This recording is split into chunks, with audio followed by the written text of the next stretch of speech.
Welcome everyone. Thanks for jumping on. I really appreciate it. We are going to start and dive into the residential purchase agreement. The new one, as discussed, in case I was muted or you couldn't hear me, this new one will be out and in use come mid-December is the anticipated release date of it. They have completely changed it. So it went from like 10 pages to 16 pages or something like that. And I was really sad about it initially when I heard about it and saw a glimpse of it, because it reminded me of some of the other states' purchase agreements that are really confusing and don't make a whole lot of sense to me. But then I did it. I went through it and learned about it, and this is fabulous. All the changes are amazing. Everything that you're like, I wish they would have done this, they did. Yes. Okay. So, except, well, that you probably didn't even think about. So there's one thing I don't like about it. We'll cover that when we get there. You won't guess. It's a minor detail, really. So anyway, so we're going to dive into this over the next Thursdays, except for Thanksgiving. So it'll be the next 3 Thursdays, and then we'll skip one. And then that takes us into December. I'm hoping to have it done in the next 3 Thursdays. And then we will dive into some of the other changes they're making on the other forms and some of the new forms, as long as I can get my hands on those. So they're releasing some new forms. Massimi's really excited about new forms. I just realized I'm going to a training. What is it? Next, the 13th, 14th, whatever, for the new RPA for Idaho RPA. And I was like, great, it's 2. Yeah. All right. So the top part of this purchase agreement looks very much the same. We have our date prepared date, which means nothing except the date that it was prepared. Keep in mind that you, anytime a date is referenced on any other form, your RPA dated, right? That you're referencing the purchase agreement, it's this printed date in the upper corner. That's the only time you ever need to reference that date ever again, is on all the other forms. It doesn't mean the date accepted. It doesn't mean anything else besides that date prepared. Okay. This is an offer from, you're going to put the buyer's name in there, just like normal. If it's a trust, then if the property is held in a trust, just a reminder, you're going to put the trustee's name there, followed by trustee. So if this is the Jessica Dunn Living Trust, and Jessica Dunn is the trustee, instead of putting the Jessica Dunn Living Trust on the buyer line, it's just going to be Jessica Dunn Trustee. And then we're going to use that representative signature capacity disclosure to identify the name of the trust and all the details. What if you don't know that information? What if you don't know who the trustee is? Then you should not be having anybody sign, because who are you having sign the purchase agreement if you don't know who the trustee is? On a buyer, you're representing the buyer. Oh yeah, no bad. I'm thinking of seller. If the seller is a trust, when we go to put in the seller's names at some point, you should be in communication with the listing agent so that you can identify who the seller is, who the trustee is, right?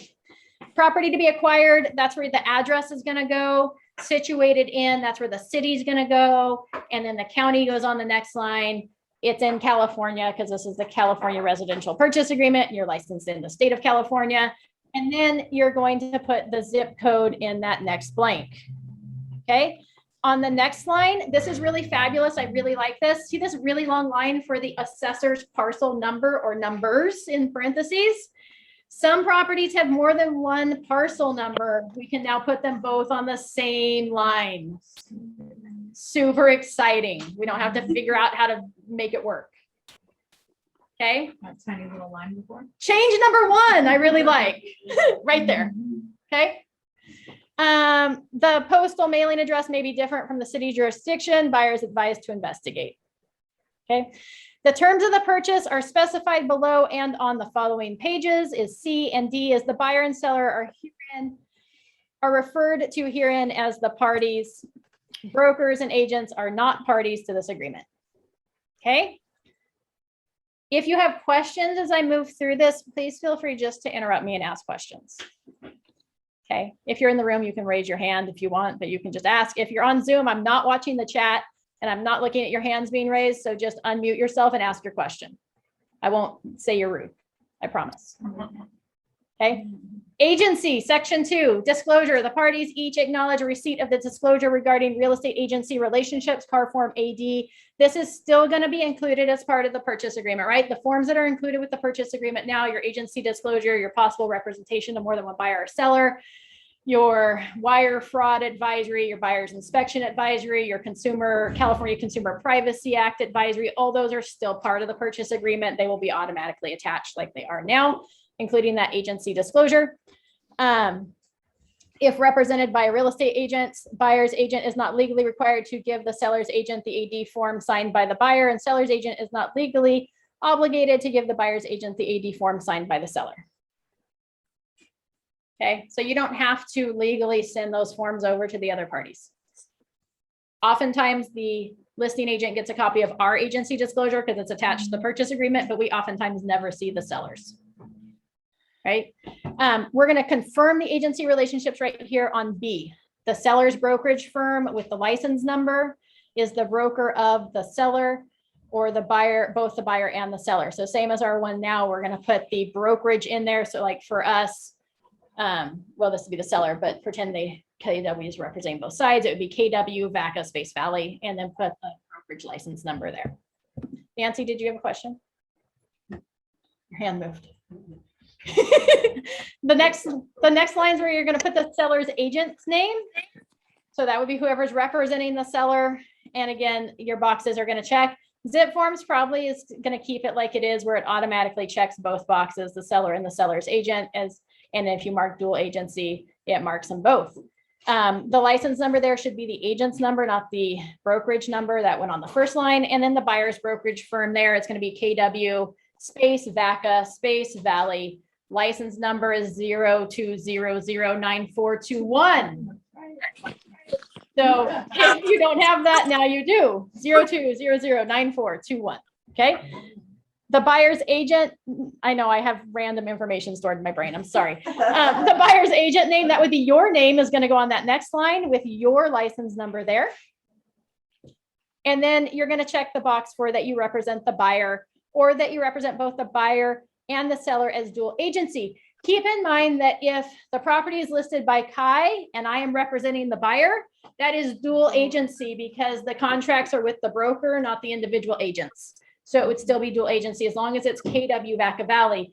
If it's KW SAC Metro is representing the seller and KW VACA Valley representing the buyer, it is not dual agency. We are two separate entities. Okay. If you have more than one brokerage representing the buyer or the seller, you're going to use the additional acknowledgement or the additional broker acknowledgement form ABA, and you're going to check the box there on number C. So let's say that there is a divorce and the seller, the husband wants to use one brokerage and the wife wants to use another brokerage. So you have a co-brokerage type situation where you have two brokers representing the buyer or the seller. It happens. Wow. Then you would check the box there that more than one brokerage represents the buyer or the seller. Super simple. And then you include that additional broker. Okay, the ABA. Potentially competing buyers and sellers, parties each acknowledge a receipt of the possible representation of more than one buyer or seller, disclosure and consent, CAR form PRBS. That is automatically included as part of the purchase agreement. Terms of purchase and allocation of costs. So this is where it really starts to change. The next 2.5 pages is this grid. We've taken all of the terms of the contract and we put them all on the front in a grid. It's going to be amazing. This is beautiful. It is beautiful. The terms of the purchase and allocation of costs, the items in this paragraph are contractual.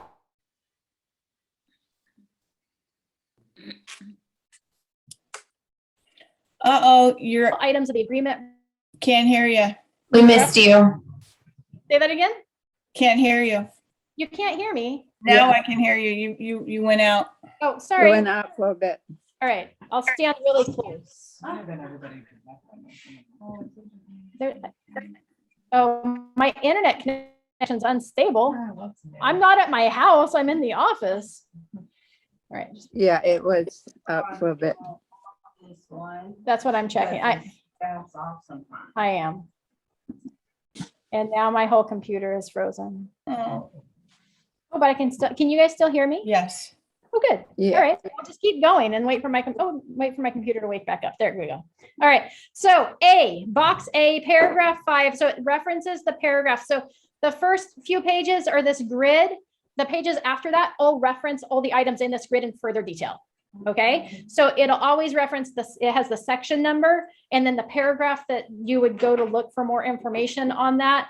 And then you'll have the paragraph title or contract term, the terms and condition, and then additional terms. Okay, that's how this grid's broken out. So A, you can find in paragraph 5, it's the purchase price. That's where you're going to put the purchase price, the amount that you're offering. Right? Back and forth. Yes, it's only going to put it here. Once you input it. The rest of the contract, once you put it here, the rest of the contract is just paragraphs explaining what the purchase price is. Most of there's no inputs at all. If this was all cash, you're going to check the box there for additional terms, right there in section A, right at the top. Okay. Hey, Amy. It's Yes. Steph. Hi. I'm wondering, I always use the cover sheet. Does the cover sheet still pull it all in there? That's a good question. And I have no idea what the cover sheet's going to look like. I would almost say the cover sheet has become unnecessary with the new layout of the residential purchase agreement, Okay. because the cover sheet just summarized it all in on one spot, where this takes it and summarizes all the important terms in one spot. This makes me so happy. All right, B is the close of escrow. Here's the same thing we used to have in the other contract. It's just put in the grid. So it's either going to be blank days after acceptance or on a specific date. So it could be 30 days after acceptance, or it could be we're going to close on December 15th, right? So you can specify either or. There's no additional terms there. It just is what it is. C is the expiration of offer. We no longer have to go to the end of the contract to find the expiration of offer. It's now right at the beginning. So it's going to default to 3 calendar days after all buyer signatures. Ooh, that's different. That's the same. Doesn't it say after presentation? No. It says after buyer signature? Jeez, do I even know this thing? No. We went over this, Jessica. All right, so it's 3 business days after all buyer signatures, which means that if I fill out the purchase agreement today, I send it off for signatures, one buyer signs it today, the next buyer signs it 2 days from now, that 3 days starts on the after that last buyer signature. Okay, now I will tell you something that's very important, and I'm going to come back to this later on. They've changed it, and it's in here where it's no longer when you receive the contract back, it becomes accepted. It's when it's sent. So if I can prove that I emailed the copy to Masumi, when I emailed that copy, that's when it's officially accepted, not when she receives it, unless we check a box later on, but we'll talk about that later. So just kind of keep that in mind. It's now because of electronic delivery, it's just when it's sent. Can I clarify something, Amy? This says calendar day, but you said business day. Is it's calendar days, right? Calendar days, 3 Okay. calendar days, yeah. Sorry. What was your question? Hold on. Go ahead.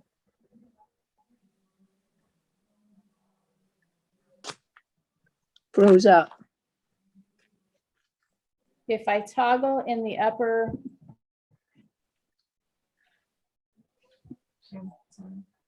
let's try that. All right, we'll try that so that everybody can hear. Sorry, you're right. Thank you. Jessica, your question. So I mean, like if we know that an offer is, they're not looking at offers until Friday, and it's submitted on Monday, then you should put your expiration date 3 calendar days after Friday. Yes, or, well, it's 3 calendar days after buyer signatures or blank date. So the same as it is today, except it's 5 p.m. where it's, I think it's 6 p.m., isn't it, on our current contract? Maybe Is it it's 5? not. I don't know. Not to say. Anyways, so yeah, so if you are submitting an offer, say that again. Okay, if you're submitting an offer, I'm frozen. Today, and you know they're not reviewing, it's Thursday, you know they're not reviewing until Monday, you would want to put the date that expired after Monday. You'd probably want to put it like Tuesday at 5 p.m. or Tuesday at 12 p.m. to give them time to review offers and get a response back to you.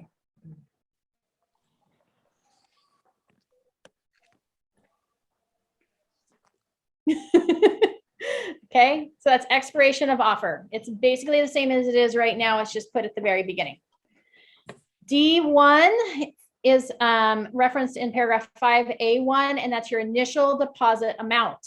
This is new. They've changed it a little bit here. We can put in a flat amount like we normally do, right? We normally say, hey, it's customary to put 1% of the purchase price down as your good faith deposit. You can always increase it. But here you can either put an amount or a percent of the purchase price. So instead of like filling in 1%, you could put 1% there on that percentage line.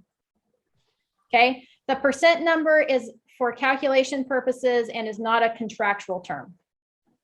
Within 3 business days after acceptance or by wire transfer. So our new default, it was the same as before, wire transfer and 3 business days. So Saturday and Sunday don't count for those days or a holiday. Quick question, Yes. fire military here. You decide to use a percentage, do you put in age where the flat rate is? No, no. And it will probably block it out. So normally what happens on these contracts when it puts into zip forms, if you put the dollar amount in, it blocks out. So you can't do anything in the percent, and the other way around. If you put in a percent, it blocks out the other one. Here under or, it's got a little box there with a line. If you don't know how your buyers are going to send their deposit in, that's where you could change it to check the little box and put buyer to choose deposit method upon acceptance of contract. Buyer choice, still okay. Buyer Okay. choice is, Discretion. yeah, Okay. it would still be okay. I mean, it's a tiny line, Amy. They'll shrink it down. Buyer choice. Okay. D2 is 5A2, increased deposit, money placed into escrow after initial deposit, use form DID at time of increased deposit is made. So if you're going to use an increased deposit, you're going to check that box. Here you can put in an additional amount or a percent, same as we could for the initial deposit amount. And the percent number is above for calculation purpose only, is not a contractual term. And then you're going to fill in the last part. It defaults to upon removal of all contingencies. Or the second line, if you check that box, is for specific dates. Or the second line, if you check that box, you can fill in anything. So you can put words, I'm assuming he says. Okay, I have a So- question. yes. So the percentage and the dollar amount sign, when you put in, like, let's say you put in 1%, is it gonna calculate and put the dollar amount also? Or is it gonna block it out and be blank? I do not know what zip forms is going to do. That would be weird if you would just put 1%, like, you know what I mean? Yes, I would maybe would assume prefer it's it to put a because it dollar says amount it's in for it. calculation purposes only and So- not contractual. So my guess is that it's gonna fill it in. We will cross that bridge when it's put out officially. That was the guy's answer to everything with it. Was zip forms. I don't know what zip forms is going to do. Here's the legal form. Okay, the next line is for your loan amounts. So keep in mind that if we checked cash only, we don't have to do anything with the loan amounts here on E1. I did, okay. So the first right there, second statement up here, keep in mind that if you're gonna initial the liquidated damages clauses, the initial deposit, increased deposit, if it is over 3%, it makes no difference as part of the contract. Okay, liquidated damages limits what the seller can keep to either the actual deposit or 3%. So your max is 3%. So if you end up with like 5% as a deposit, and you're like, oh, look, seller, I've got $100,000 deposit. It doesn't matter. They can't keep it. Okay, so keep it at 3%. Loan amounts. Your first loan amount there on the first line, you'd put in, you can put in a dollar amount or there's a percent right there. So you could put in 80% of purchase price. My guess is it's going to calculate it out for you. However, we'll have to wait and see. So that you don't have to do the calculation anymore. Wouldn't that be fabulous? Okay. You just have to be able to subtract, right? If they're like, I'm putting 20% down, you have to know that that's going to be 80%. Or I'm putting 3.5% down. You got to know that's 96.5. Okay. Just throwing that out there. The percent number above is for calculation purposes only, and it's not a contractual term. I skipped that. Sorry, I went back up. And then it defaults to fixed rate. So it's a dollar amount, percent of purchase price, and then fixed rate, or if it's going to be a adjustable rate, you're going to check that box for adjustable rate. And then what that rate is not to exceed. Please put a number in that line. It protects your buyer, right? So if they think they're going to get an interest rate at 2.5% or 3%, I usually bump it just a little bit, like 3.5% or 4%. And that keeps your buyer safe that if something happens with interest rates and they jump out of control before they lock in their rate, even if they still qualify for that loan, they are not obligated to move forward with the purchase under the loan contingency. Okay, it gives them an out. Amy, Okay, so- yes. as a seller's agent, do you look at that? Yeah, absolutely. Okay, so if you were having a competitive bid, you might say, well, we're gonna go with somebody that didn't put in a rate. So yeah, if you were looking at that, I don't hold a whole bunch of weight to that unless it's really low, right? And in case you didn't hear her question, the question was, do you pay attention to that as a listing agent when you're reviewing offers? Yeah, we're going to look at it and make sure that it's a reasonable number in that line. Absolutely. Well, and I would say, especially right now with the rates kind of like what's happening. And if you called the lender and the lender has expressed like they're really close to their numbers, any switch could potentially ruin it altogether. So just having that in mind. Absolutely. Thank Okay. you. Absolutely. The next box there, it has the points down below, buyer to pay 0 points or up to, you fill in a percentage of the loan amount there. If they're going to pay points, or if like maybe rates go up to 4% and it's dependent on them paying no more than a point to get it bought down to 3.5% or whatever, you could fill something in there. I generally don't fill that in. I leave it at 0 points. And then the next line is if FHA or VA is checked, they're in that last box, deliver list of lender repairs, and it's going to be 17 days after acceptance. Okay, if you're going to shorten up your appraisal contingency, you probably want to make this match your appraisal contingency because your lender required repairs are generally going to come from that appraisal. So for the most part, you want this to match or exceed that appraisal contingency period. This has always been hidden in the purchase agreement towards the bottom of the first page. Most people didn't know it existed. So you could leave it exceeding the appraisal contingency. Moving forward, because they've made it easier to find and identify, I would probably make it match my appraisal contingency. Just throwing that out there. Okay. The last box is it defaults to conventional financing. So this loan amount, this first loan is going to be conventional, or if checked, it's going to be VA or FHA financing. And then it's going to attach CAR forms, FVAC, that's the FHA VA mandatory clause, and the HID form. I don't know what that is. Me neither. Okay. What is Full that? disclosure, I believe the HID form is a new form that they are doing. So we'll approach that when we get there. If you're going to do seller financing, we're going to check that box there for seller financing. You're going to use the seller financing addendum. And then there's other, like they've eliminated assumed financing because nobody assumes financing. However, if you were going to assume financing or do something like that, you would check the box there and fill it in. Okay. Or maybe it's going to be hard money. You'd want to fill it in there. Okay. You wouldn't want to just put cash offer. If it's cash and you can prove proof of funds, absolutely. If it's hard money and you can show cash in an account, then you could put cash. If it's based on the hard money loan still funding because it hasn't funded yet, then ultimately you should put it as financing. That's fair. Okay.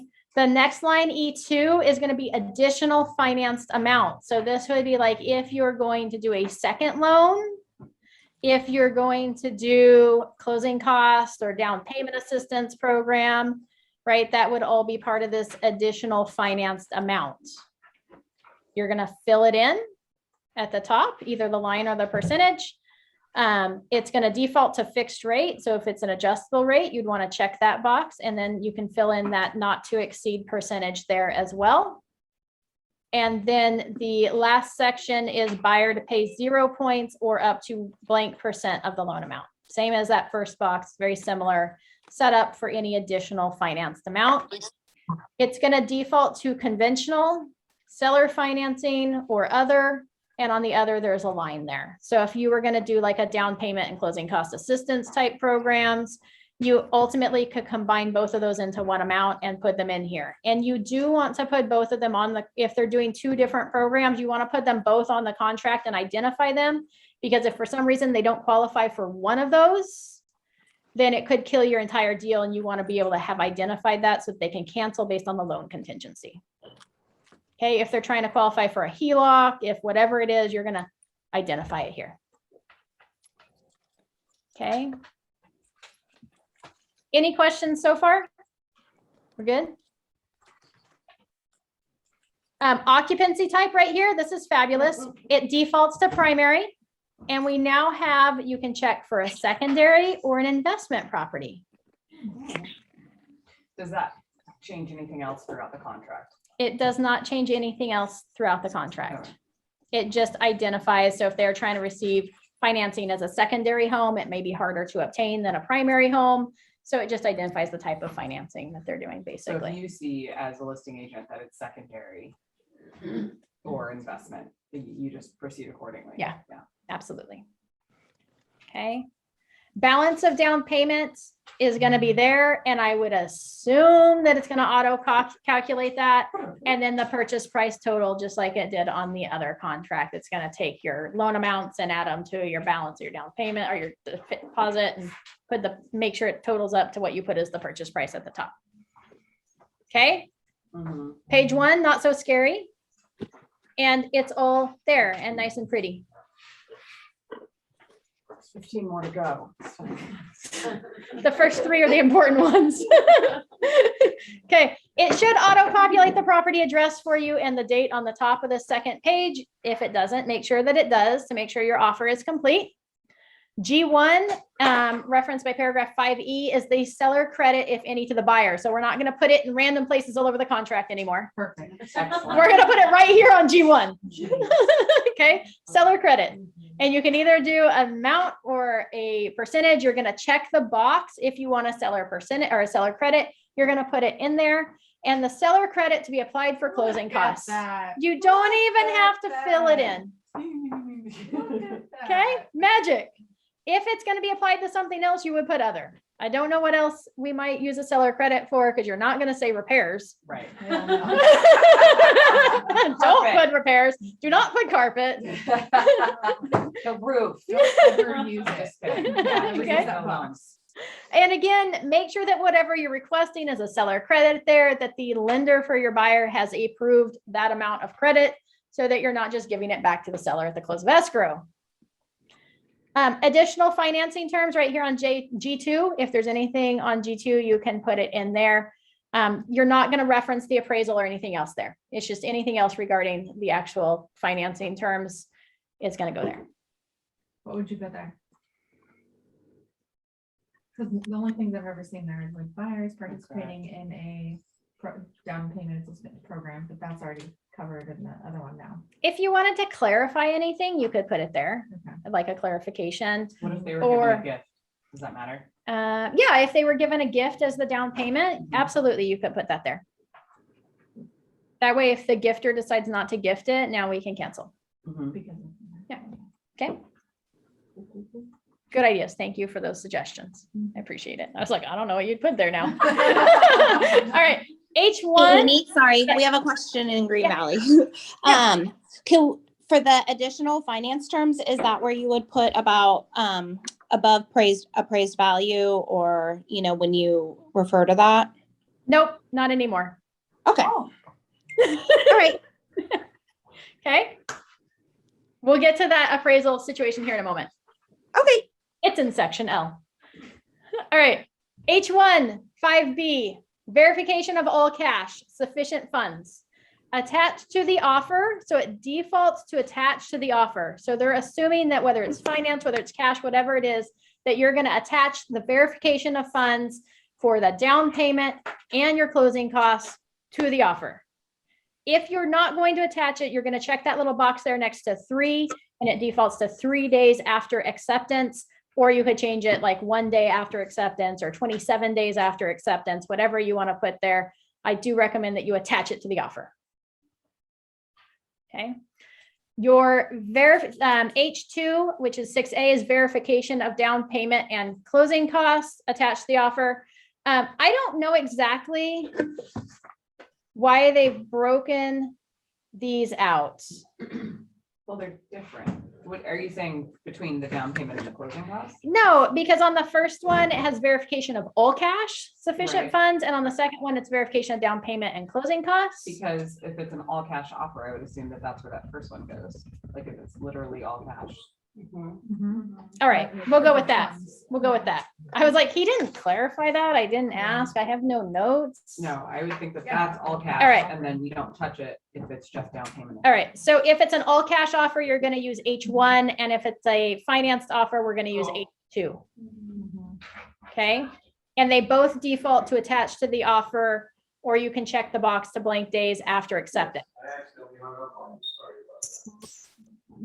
This next one, agents are gonna. All right, verification of loan application That's gonna turn off some agents. attached to the offer. Okay, so this would be your lender letter is going to be attached to the offer, or blank days after acceptance. You could check the box there. You could leave it at 3 or fill something in. You're going to attach your pre-qual or your pre-approval letter to the offer. Okay, now you get to check a box as well. Pre-qualification, pre-approval, or fully underwritten pre-approval. So if your lender has already run your buyer through their automated underwriting system and it has a full underwriting approval, pre-approval, right? You're going to check that box. If you have a letter, you're going to check one of the other two boxes. It doesn't matter which one. There is It does.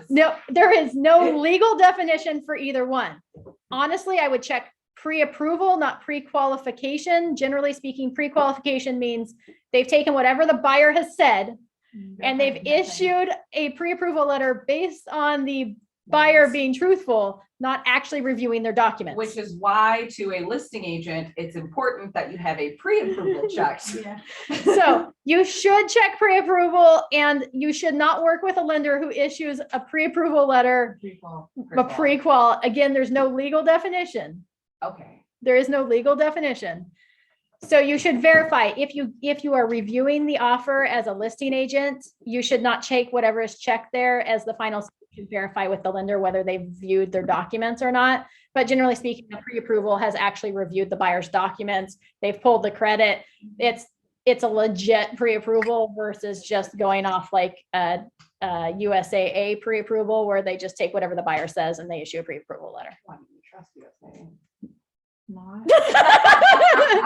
Okay, so my goal would be there is either you want to check pre-approval or fully underwritten pre-approval. Yes. Okay, Go backwards. Yes. H2, absolutely. because I'm slow and I'm thinking. Okay, no problem. So now we have to submit proof of funds with every offer. Is that what that's saying? That is what that is saying, that you're going to submit the proof of funds with the offer, which you should really be It's doing Still, our anyways. files, they ask for it every time Yeah. for our files. It's always been part of the within offer. 3 It's always days. been within 3 days. Now they're just saying it's going to be attached to the offer. So you could check the box and say, I'm going to submit it within 1 day Okay. after acceptance. But for the most part, common practice, especially with multiple offers, is you should be submitting that proof of funds with your offer, whether it's financed or not. Okay, Thank you. absolutely. Line I is intentionally left blank Wow. because Amy? I1 is confusing. It looks like an 11. Amy, Yes. sorry, on H3, the fully underwritten pre-approval. If you're a listing agent, so what are you looking to see if you have a fully underwritten approval? We're Would gonna, that indicate that's gonna indicate that that is a solid buyer, that they've been through the underwriting system already, that they have a list of conditions and that they're confident they can meet those conditions. Oftentimes, if you have a fully underwritten pre-approval, you could potentially submit that offer without a loan contingency. And typically there's verbiage on the letter. Oh, but that doesn't usually come when we say, okay, we have a pre-approval letter. No, generally not. Generally, a pre-approval letter is just they've reviewed their documentation and they've issued the pre-approval letter. Fully underwritten means they've actually submitted it to underwriting, and Okay, the underwriters reviewed those documents, and we know they're 100% legit docs, and here's the conditions associated with okay. it. That would seldom come by, I guess. Yep. Okay. Thank you, Amy. Yep. Try to bring myself back to life. All right.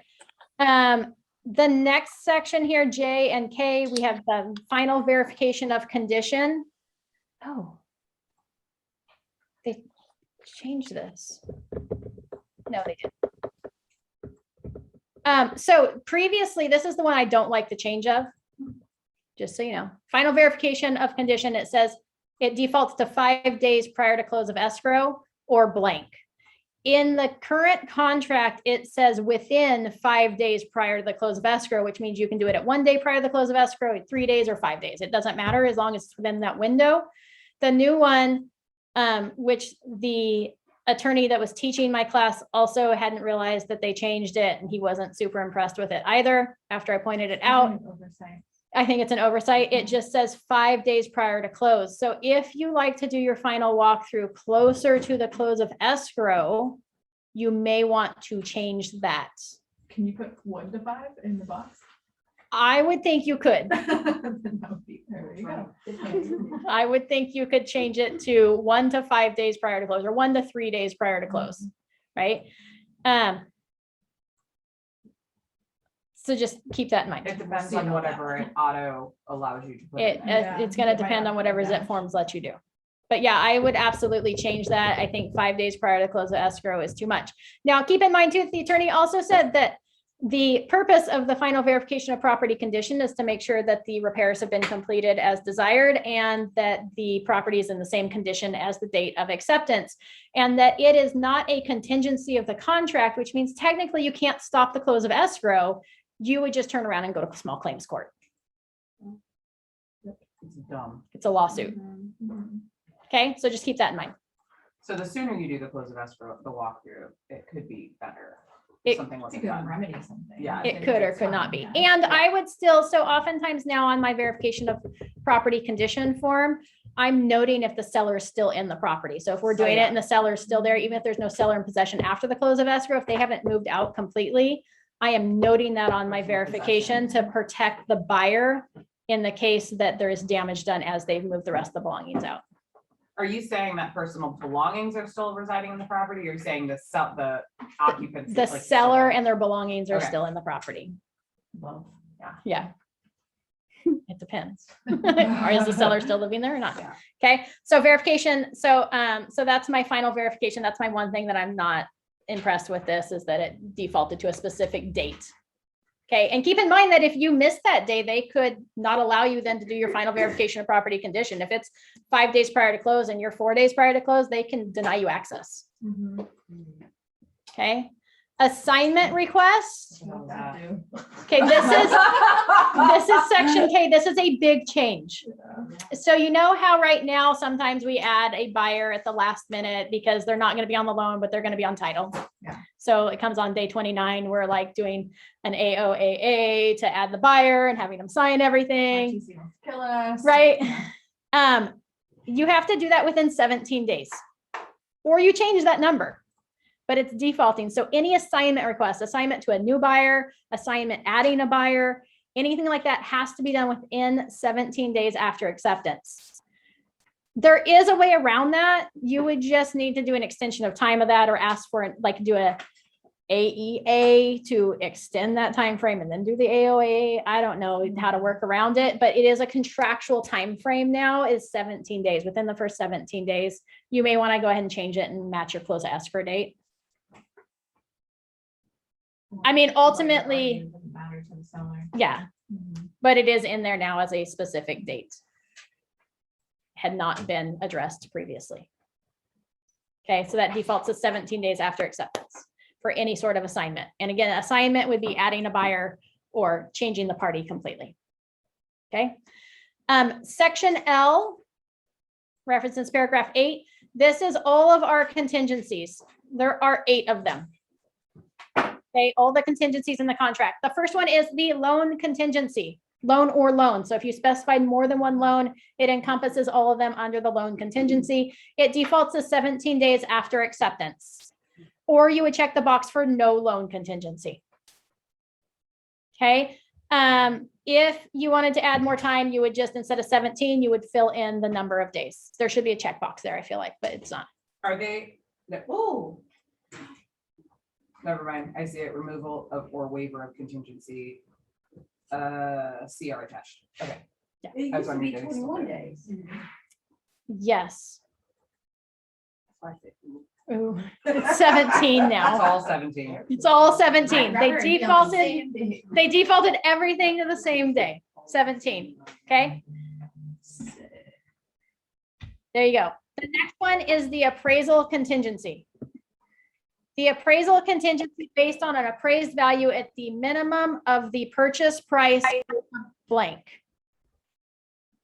Okay, so we could change the appraised value. If you're like, hey, we're willing to, the appraisal is the minimum of the purchase price, or it has to appraise, let's say our purchase price is 600,000, it has to at least appraise at 550,000, we're good to go.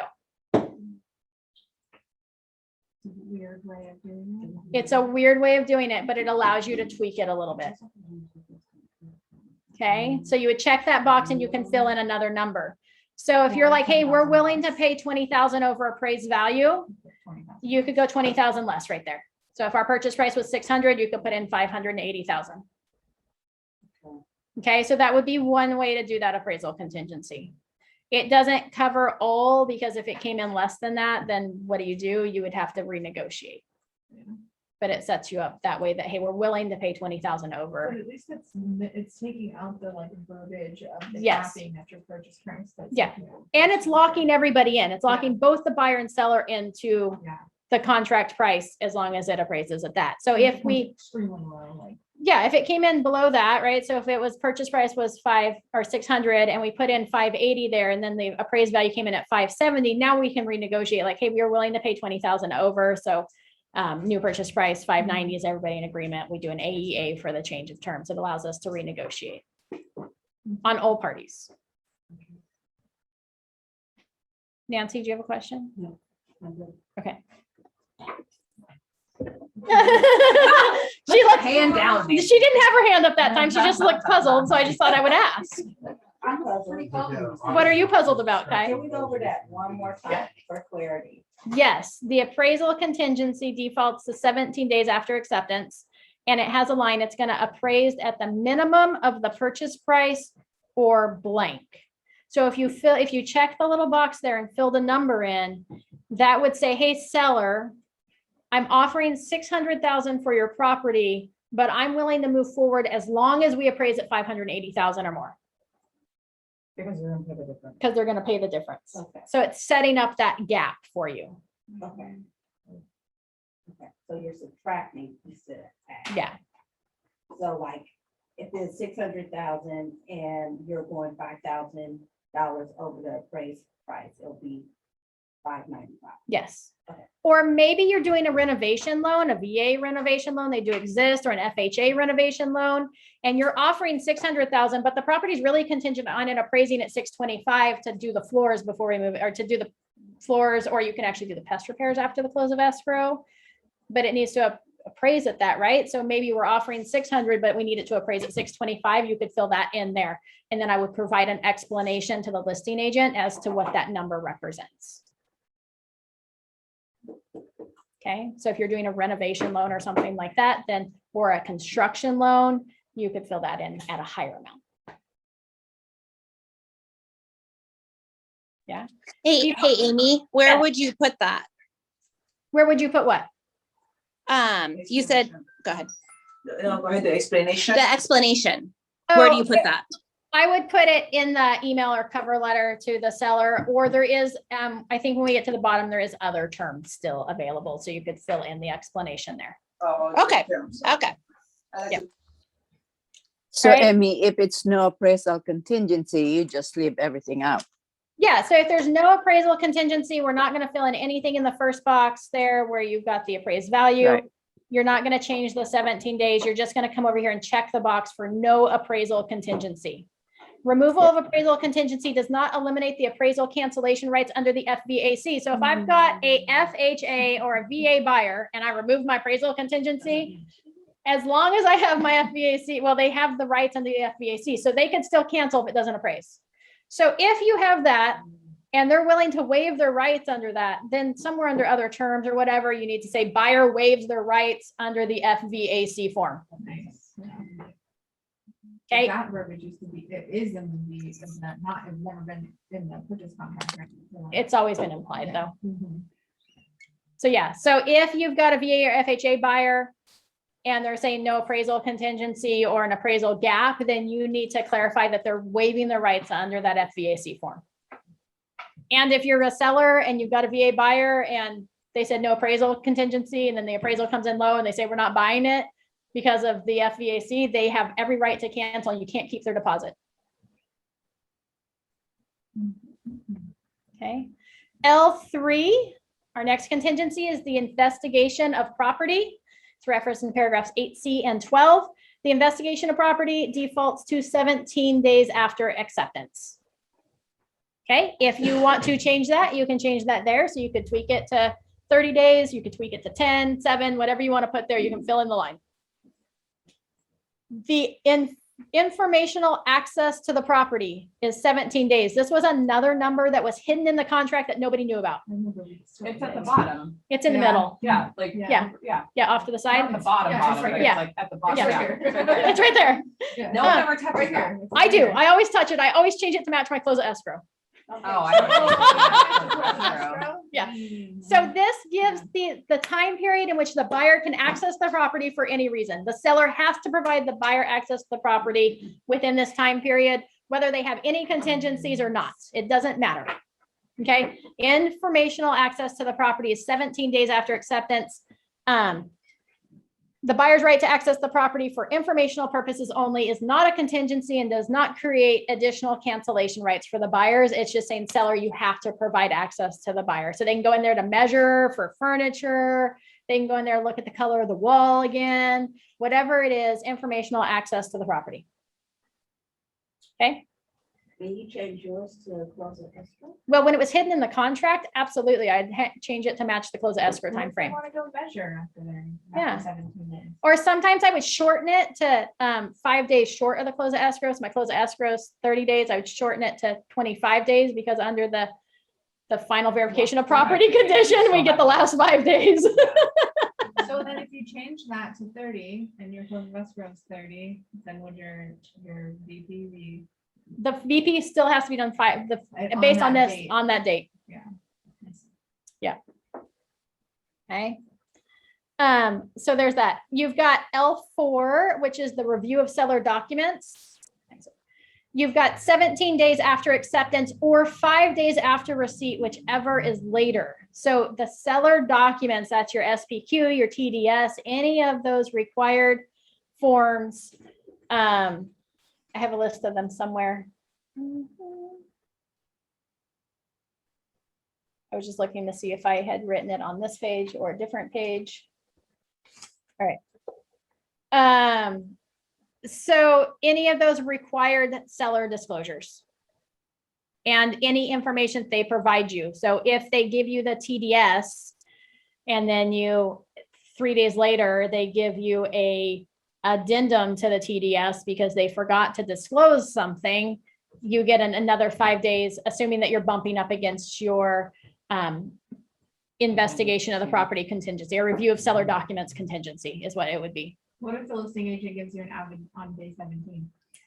So if the avid only comes into play, well, it does come into play because the listing agent is required to provide you with an avid. So yes, you would have an additional, no, because it doesn't fall under the seller documents. Okay. We went round and round about this on the call. That's why I'm trying to remember. Yeah. If on the TDS, it's marked that the listing agent is going to provide you an avid, now it becomes part of the TDS and the TDS is not complete until they have provided you with the avid, at which point, if they gave it to you on day 17, you would have 5 additional days. So you did not check that box. If they didn't check that box, then the TDS is complete without it. And that's the required seller documentation. The avid is no longer part of that. They still have to provide you an avid, but you don't get that additional 5 days for review of seller documentation. And it can be an anytime during contract. Okay. So if you shorten your contingency period, your see, they've broken it all out now where it's not all underneath one. So if you're shorting your investigation of the property to 10, and then you decide, hey, I'm gonna shorten all these little contingencies to 10, then you get it at day 7, you have another 5 days to review it before you have to remove that contingency. But it's all spelled out now. So it's you can't like fudge on, well, I didn't get a seller document, so I don't have to remove my investigation of property. We still have to remove the investigation of property. We just don't have to remove the review of the seller documents. And it's all broken out on your contingency removal. Don't those all fall under though, your inspection, your inspection contingency? We've considered them all as part of the same for years, and no, They're broken. You can do the individual ones. you should be Well, doing the you can, individual. But like if someone sends you a CR form and it says all but loan and appraisal, then you've waived all. of You've those. taken it all out. Yeah, Yeah. So absolutely. as a listing agent, when you're looking at these things and you see 17, 17, 17, 17, 17, would you want them to all match? You would probably want to shorten them all up. Yeah. Like if you're shortening one to 10. Yeah, if All you're of them thinking to 10. investigation is going to be done in 10 days and review of all the 7. documents. Now, keep in mind too, that if you get all your disclosures done before the property is listed or before you enter a contract, you need to make sure that the buyer has reviewed and signed, which is why you go down like the Bay Area and they ask you to sign off on all disclosures when you submit your offer. You sign everything. That is the buyer reviewing and returning them. So you've eliminated these items. Mhm. Okay. But yeah, as a listing agent, I would think you would want this section all to match outside of the appraisal and the loan. The other 6, you would want to match, I would think. Okay. So that's review of seller documents. The next one is the preliminary title report. You get 17 days after acceptance or 5 days after receipt, whichever is later. So you're going to see this verbiage over and over again, right? 17 days after acceptance or 5 days after receipt. So if you get it on day 1, you've got all 17 days to review it. If you get it on day 16, you've got an additional 5 days to review it. Okay, it's not 5 days from date of receipt. It's the length of the contingency. Unless they're bumping up against that deadline, then it extends it for you. Much more clear. Okay. The common interest disclosures, this is going to be your HOA. Common interest, right? Your PUD or HOA disclosures is going to be under common interest. Again, it defaults to 17 days after acceptance or 5 days after receipt, whichever is later. Those are the ones that can get you in trouble. Those are the ones that can get you in trouble. So you may leave those longer out if you haven't ordered them yet. Same thing with solar. Same thing with solar. So the next one, L7, they've added in the review of lease. Well, this was always hidden in the other purchase contract, but nobody paid attention to it. Okay. So L7 is review of leased or liened items such as solar panels or propane tanks or PACE or Hero liens. So if anything's leased or liened, the seller is supposed to provide you copies of all those documents and the details of that before you have to remove that contingency. You should be able to review the terms and everything on those before you remove that. So it's 17 days after acceptance or 5 days after receipt, whichever is later. Okay. And then we have the removal or waiver of contingency. Any contingency in L1 through L7 may be removed or waived by checking the applicable box or attaching the contingency removal CAR form CR and checking the application box therein, the applicable box therein. Remover or waiver at time of offer is against agent advice. See paragraph 8H. So you said or. So if we received an offer and this was, they just checked it here, like taking no loan, no appraisal, and they didn't attach the CR form, this is legally binding, like that you don't have to have the CR form attached. You do not have to. As a listing agent, I would ask them to provide it, just so it's clearly in right, just to solidify Okay. life in general. But I know that, but I'm like, the way that this is stating is it's saying it can be checked here and not, the CR not be included.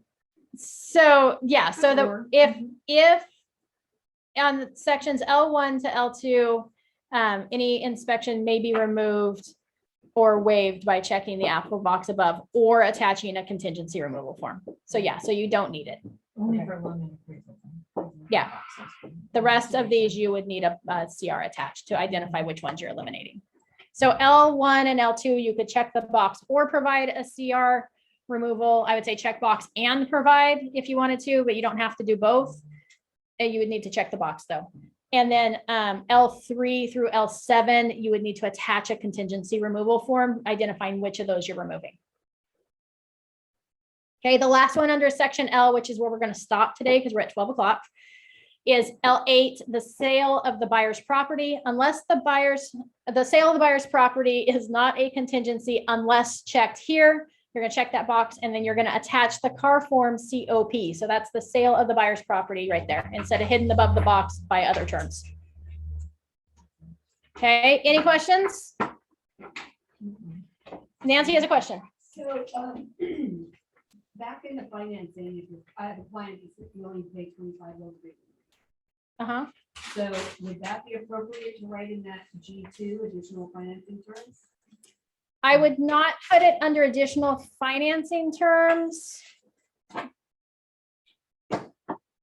You could. Is there someplace else in here? Yeah, so down towards the bottom, there's going to be other terms. Okay.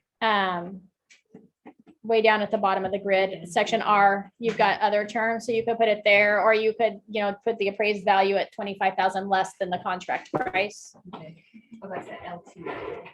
Yeah, Can you repeat what she said? Because I couldn't hear her. yeah, absolutely. She was asking if you've got a buyer who's willing to pay $25,000 over the appraised value if it comes in low, where you would put that. And her question was, would you put that under G2, the additional finance terms?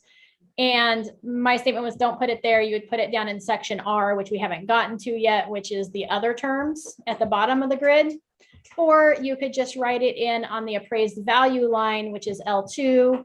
If you were offering 600,000, you would check the box and put a minimum price of 575,000 on the appraised value. Okay, thank you. Yep.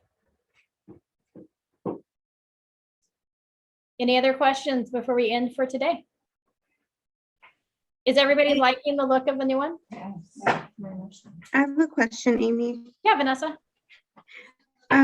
So can you repeat on L8, what you said on that one again, the sale of buyer's property? Yeah, the sale of buyer's property, if it's contingent, if the purchase is contingent on the sale of buyer's property, right? They're using those funds to do the purchase forward, or they can't qualify for the loan without selling that one.